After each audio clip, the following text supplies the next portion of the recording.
Ushuhuda wangu nitawapea ka story kidogo ya dakika mbili. Praise God. Sasa kulikuwa na mzee mmoja alikuwa pastor. Huyo mzee alikuwa anaomba akiwa kwa mlima, watu wanakuja hapo chini ya huyo mlima anawaombea wakiwa hapo.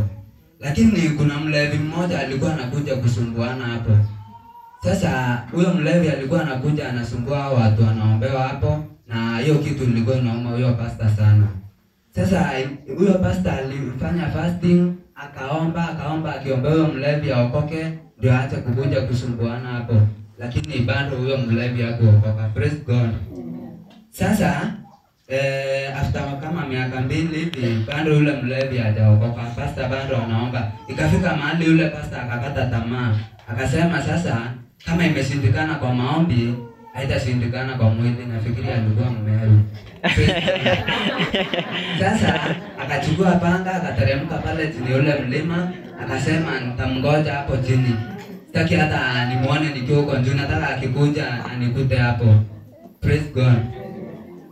Sasa hiyo siku nayo ndio huyo mlevi alikuwa ameamua kuokoka. Huyo mlevi alikuwa amesema, "Kwa nini mimi nisiokoke? Kwani nini mbaya na mimi?" Sasa huyo mlevi akasema, "Mimi nitaenda nikute huyo pastor huko juu kwa mlima." Na yeye pastor amemngoja huko chini. Praise God.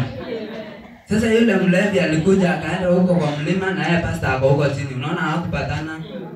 Sasa hiyo siku nayo ndio siku ya yule pastor ilikuwa kujibiwa maombi yake. Mungu akaambia malaika, "Enda kuna mzee anaombanga pale kwa mlima fulani, enda umbariki, mpe baraka zake."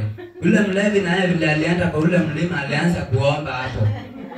Sasa yule malaika kukuja akapata mwenye anaomba ni nani? Mlevi. Akambariki, akampea zile baraka zake. Sasa kitu nilikuwa nataka kuambia, usiwahi kata tamaa. Wakati unataka kukata tamaa inaweza kuwa ndio time yako. Ndio Mungu amepanga kukubariki. Kama hujaelewa tena nayo.